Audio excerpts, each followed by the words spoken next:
I'm trying to act like a leader when really inside I'm like, I have no idea what I should be doing. I mean, it's subject to such unique pressures and a combination of pressures that lead to these owners and leaders suffering with mental health issues. I started to drink quite a lot. Externally, my life looks amazing, but internally, I'm like a wreck. I've learned that being vulnerable also is a great way to lead. And if you're open with someone about your problems in business, you're more likely to come to a solution together. And thank you so much for sharing your story. It's going to help so many people.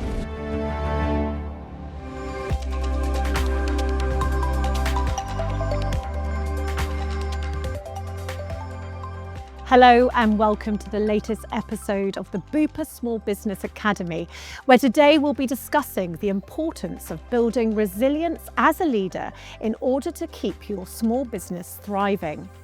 I'm Holly Tucker, founder of Not on the High Street and Holly & Co. And today I'm joined by successful entrepreneur and mental health advocate, Dom McGregor, who has a wealth of personal experience in this area. And we'll be joined later by Bupa's medical director, Dr. Naveen Puri, to get his expert clinical advice on how founders can better support themselves, their businesses, and their wider teams. Dom, welcome. Thank you for having me. I'd like to start by touching on your own personal experience, not only building a thriving small business, but also the importance of building resilience in order to do so. So at 19 years old, I founded a company called Social Chain with my business partner, Stephen Bartlett. We were like one of the first social media agencies in the UK. We worked with some of the UK's biggest brands like Pretty Little Thing, Sky Bet, Boohoo, and what we were called like the pioneers of social media marketing in the UK. And back then, not many people were doing it. So as the company grew, what I realized was I had no idea how to actually run a company. Yeah. No idea what I was doing, no idea how to hire people, no idea how to win clients. But because I was young and a little bit, deluded and confident in my own sense, that I just tried to wing it. Yes. And I tried to wing it in loads of ways. And that's when I started to first experience something like imposter syndrome, where I'm like, my friends are still 20 something, they're still going out, they're still having fun. And I'm sat there on a desk on a Friday morning thinking, oh my God, how are we going to make payroll this month? And how are we going to get more sales? So what was quite funny is as the company was getting more successful and we were scaling, that actually created more problems for me personally than less problems, because we'd have more people, more teams, more individual problems. I'm trying to act like a leader and show them that I'm a leader when really inside I'm like, I have no idea what I should be doing or how I should approach these challenges. I was then young still, and for me, I turned to really unhealthy coping mechanisms. Mm-hmm. So I started to drink quite a lot. And it would be, firstly, drinking to celebrate, because things were incredibly great at first. We were celebrating success, we were growing. And I remember one day when we won, I think it was our biggest contract we've ever won. I was there, everyone around me was celebrating, but I had that feeling inside of me, of daunt. I was like, I don't know how we're going to deliver this. Mm-hmm. I don't know how we're going to make this work. All these negative feelings that I've never experienced before were suddenly pushing me down. And it felt like that, pushing me down as a person. And I was like, in that moment, I wasn't drinking to celebrate. I was drinking to try and forget and try and numb myself a little bit from feeling like that. Yeah.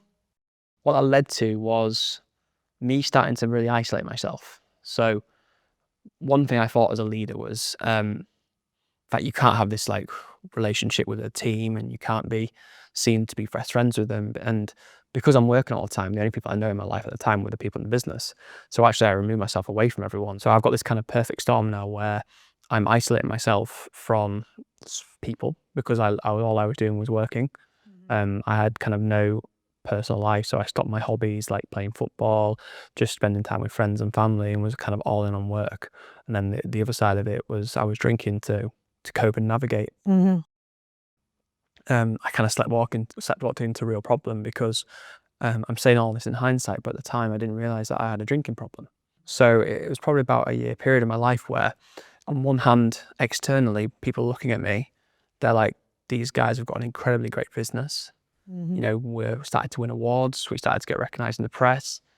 we're growing a team. We've got about 50 people working for us now. And externally, my life looks amazing. But internally, I'm like a wreck. I've lost my identity. I've lost myself. And literally, I can see feel my life getting worse and worse by every single time I have a drink. So I went to go and see someone and talk to them about my experience, what I'm experiencing, because I had no idea. I had no like reference points. And it was when I saw a specialist that they said, you're struggling with anxiety, imposter syndrome, and depression. And the alcohol you're drinking is not making your life better, it's making it worse.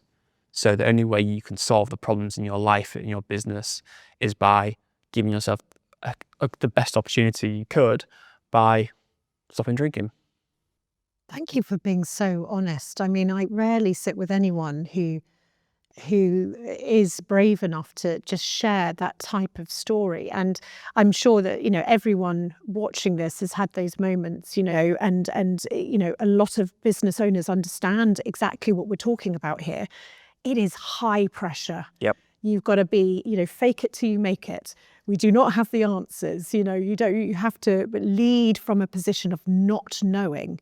And that's a great pressure to have. I mean, it's subject to such unique pressures and a combination of pressures that lead to these owners and leaders suffering with mental health issues. That's the thing that people don't realize, is that they think that jumping into business is all great because they can wake up when they want and they can do what they want. But the reality is there's so much that needs to be done just to keep a business afloat and growing and scaling, that actually becomes very difficult for a lot of people. And I didn't understand that telling people I needed help and talking to people about problems is actually going to help it. I actually saw that as a sign of weakness, because if I was going to turn to my friends and say, hey guys, I'm struggling, I need help, I don't know what I need help with, but I need help, for me that would felt like the ultimate weakness. And I would add to that, don't we spend our literally every single waking hour within our business pretending that we do know what we're doing, right? So we've got that gut instinct. We know that we can solve things. We know we can get people on board, but we have to come from a place of confidence that we know what we're doing. And so hence why people who are leaders, they do bury these things, because there is no way that they can show that vulnerability, because maybe you're not going to be respected in the boardroom. You're learning so much about the world and yourself and it all happened in such a short period of time. But you're also on a rocket ship, right? Exactly. At the same time, you're trying to learn about yourself, but you're strapped to a rocket ship. And I'm building the rocket ship at the same time. Oh yes, yeah, exactly. There's no seatbelts yet. I'm holding on. I'm trying to put a seatbelt on. I'm trying to get people to come along the jet. Exactly. And if you make one wrong move, that rocket ship's going to explode. Exactly. But no pressure. No pressure. You do feel like we've touched on this again about the mask slipping, that you cannot be vulnerable, and you're sort of constantly projecting this invincible go-getter, full of energy, can take on any task. That can be a very lonely position, can't it? I mean, 73% of business owners have admitted feeling lonely in an Ultimate Finance survey, and 89% of those with Wellbeing burnout said loneliness is a contributing factor. That was a Lululemon's 2024 Global Wellbeing report. So loneliness, tell me about that feeling, because that led you to obviously drink. But just let's talk about loneliness, because I know that they say it's lonely at the top, and I would share with you that there is nothing like it, because you can talk to your spouse, you can talk to your family, you can talk to your friends, but unless they're doing the 16-hour days with you 7 days a week, they don't really know what you're talking about. Yeah, and people, to the point of loneliness, people find it very crazy for me to say that I could be in a room full of 200 people and feel lonely. And all these people who are colleagues, some are friends, and feel lonely. And people look at me you look at me exactly, you know exactly what I mean. I know exactly what you mean. You've been in that situation, but again, people who aren't in business or running a company will look at you sometimes and say, you're crazy. What do you mean you're not lonely? You've got people around you who respect you, like you, and talk to you. And you go, you're doing so well. Yeah.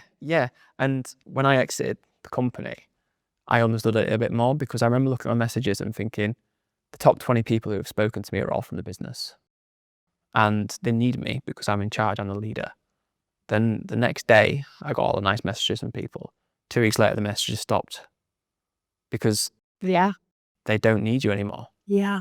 And it then made me question the entire journey even more, because they in business, if you're at the top, they're trying to get your attention. Yeah. You might have tested certain projects, but the relationship's not real. And that's what I realized, is that the reason you're lonely is because you question, skepticize everything people say over what they want or what they need.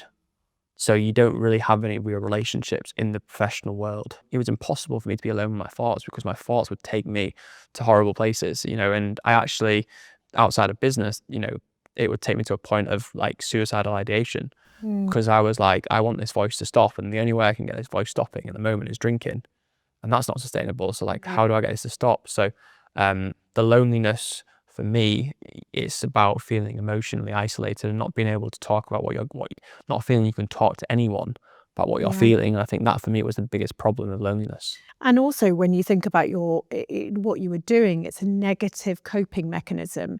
And it's interesting, Sifted surveyed 138 founders, and it was published at the end of February. And they found that 54% spent less time with friends and family, 47% were exercised less, 36% were eating less healthily, and 13% experienced addiction issues. So that comes to the point of loneliness, is that you don't form meaningful relationships with people.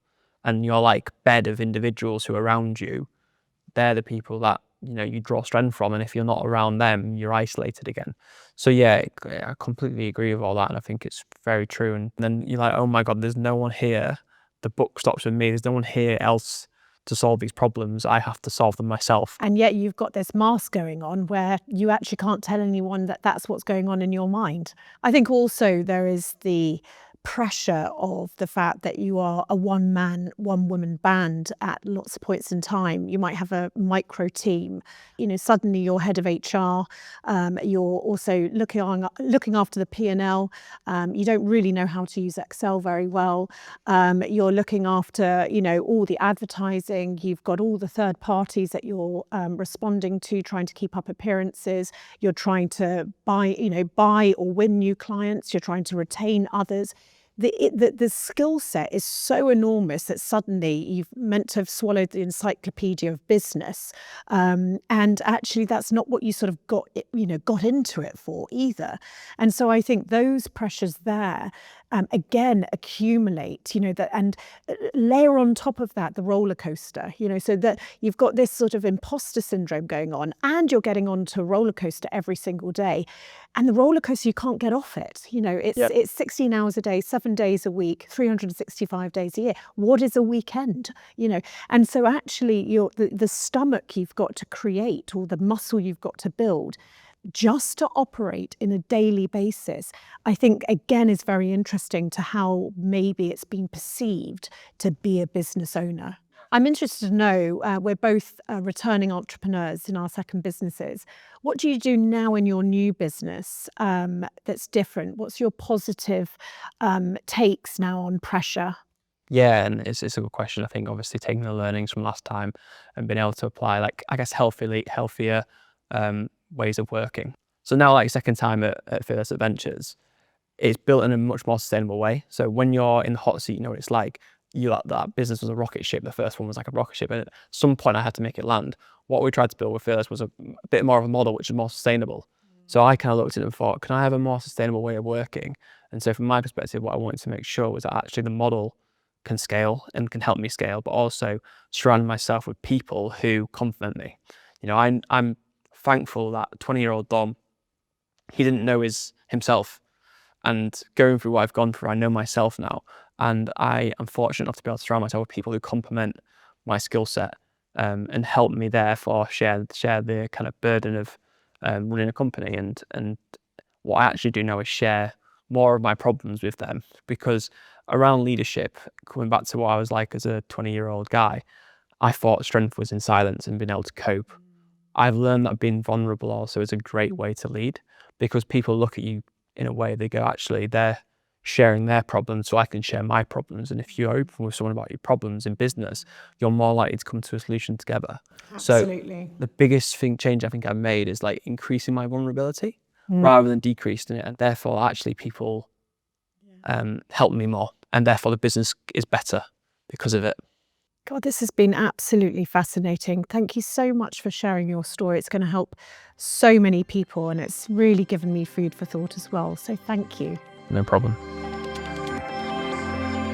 I'm now joined by Bupa Medical Director Dr. Naveen Puri to discuss practical health and wellbeing initiatives that SME founders can implement to counter these pressures, build resilience, and better support both themselves, their teams, and ultimately their businesses. Welcome, Naveen. How are you? I'm very well, Holly. How are you? Good to see you again. You too. I wanted to ask you, it's clear from our discussion so far that excessive stress can have a very serious consequence on your life, and SME founders are more susceptible than most. However, despite the very clear cause and effect, remarkably few SME founders seek support. Some interesting statistics here: 80% of SME owners have experienced poor mental health, yet 44% have never accessed mental health support. That's by Mental Health UK. And a further 22% of SME owners stated that they often shut off and disengage from others when experiencing mental health issues, again from Mental Health UK. So why is that? Do you think that there's potentially that feeling that you should know how to cope, that this should sort of be inbuilt in us? I think so. I think when you reach a position of leadership, there's often an expectation that you just know, the skills and have the tools in your toolbox to cope with these things. And we do see, as I say, a reticence for people to go forward and ask for help and seek out the support that they actually need.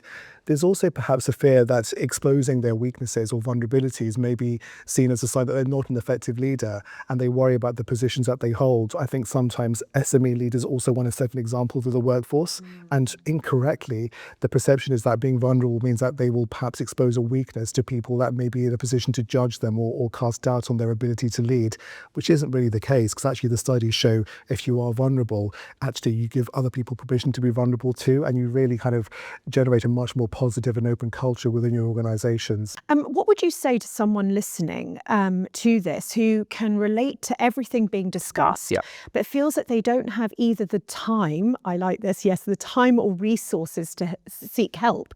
Because actually that's time. We don't necessarily feel like we have ever time to do these things, especially if it's for ourselves. Yeah, absolutely. I think what I'd say to an SME leader is what I would often say to parents, actually, and particularly mothers, when they come to sort of dedicate all their time to their children and not to themselves, which is that by looking after yourself, actually you're looking after in the case of an SME leader, a direct report better, and in the case of parents, your children better as well. Investing in yourself will have dividends across the board for everyone that works around you and for you or under you, as the case may be. I think I'd also say, again, be kind to yourself. Think about what advice you'd give to your direct reports and other members of your team, and maybe seek to apply that for yourself as well. A last thing I'd emphasize is that sometimes when you're the leader of an organization, it can be quite a lonely perch, can't it? Because there are people looking up to you for all the answers and for all the advice out there. And perhaps developing a peer-to-peer network of other leaders. So that might mean you reaching outside of your organization to see what other leaders are doing, how they're coping. Perhaps sharing challenges, common experiences can be really, really helpful. You might want to seek a mentor. That could be a way forward as well, potentially. Because sometimes that knowledge just doesn't exist within your organization, but externally it may well be available to you. I think that's very interesting. Only later on in my sort of the last 5-6 years, I've joined groups of people that I feel safe with, and I've allowed myself to be vulnerable and open, and they've shared their own experiences. And finally, I feel like I'm de-stressing because actually I'm telling the truth. I'm not putting on a facade or a certain way that a Holly forward that's not really the truth. And I think a lot of people do that, and I think it's about finding that right group that you can be who you are as a leader, not just what everyone in the team wants you to look like. To a lot of people, the idea of reaching out for support means therapy. But what other resources are available to SME founders with whom this conversation is really resonating? Yeah, well, certainly within Bupa, we've got a suite of resources that I'd like to highlight, if I may. The first is Growth Plus, which is an online platform that has templates for things like HR, legal advice, those sorts of things. That can often be quite a burden for our SME leaders to take on themselves. And so why not outsource the problem by looking at some of the templates and resources that we have available to you? That's my first bit of advice there. The second thing I'd highlight is some of the content that we have available too. So we have bite-sized videos on our YouTube channel. We also have SME content as well, specifically developed for SME workforces, but also for leaders too, for all manner of things, from menopause support, help assisting members of staff with disabilities, and everything in between as well. And one final resource is our mental health hub, which can provide you with advice on specific conditions and also signposting if you want to seek further support as well. So please feel free to make use of those templates, and those are available to all of our SME leaders. And finally, for anyone facing what can feel like insurmountable challenges of running a business whilst maintaining their well-being, it's worth emphasising the positive difference that seeking support can make in order to stop that cycle. Absolutely, absolutely. I mean, the things I'd emphasise are that, SME leaders are, a part of the workforce and human just like everybody else. To invest in themselves means they're investing in their workforce as well. And if that's the way they brand it for themselves to make sure that they're receiving the support they need, then I would certainly advocate for that. About a third of SME leaders often just don't feel equipped and resourced to be able to take on their roles. And so it's really incumbent that we recognise that that is something we need to provide support on. It's a real learning curve to become a leader, and to recognise that from the moment you step into that role doesn't mean you'll have all the tools in your toolbox, but that you'll develop them in time is key. We also find that managers who have access to private medical insurance often find they're able to seek the support much more readily, be that mental health support or even support for physical health issues that may be impacting their mental health and well-being too. And finally, for people that do have adequate support, the things that they cite that are often quite helpful are having, for example, supportive peers and a culture where they can be open, having access to mentorship or other people who go through what they do to provide a vicarious experience. And finally, shared accountability amongst leaders and managers as well. I think taking on the responsibility yourself can be very overwhelming. And if there's a sense that there's a shared accountability structure, that can be really reassuring Sharing as well. the burden, right? Absolutely. That's where it comes on. Thank you as ever. It's been fascinating to hear all of these points. Thank you so much. I hope this conversation has been useful in understanding how building resilience as a leader goes hand in hand with keeping your small business thriving. Take care, and we'll see you next time.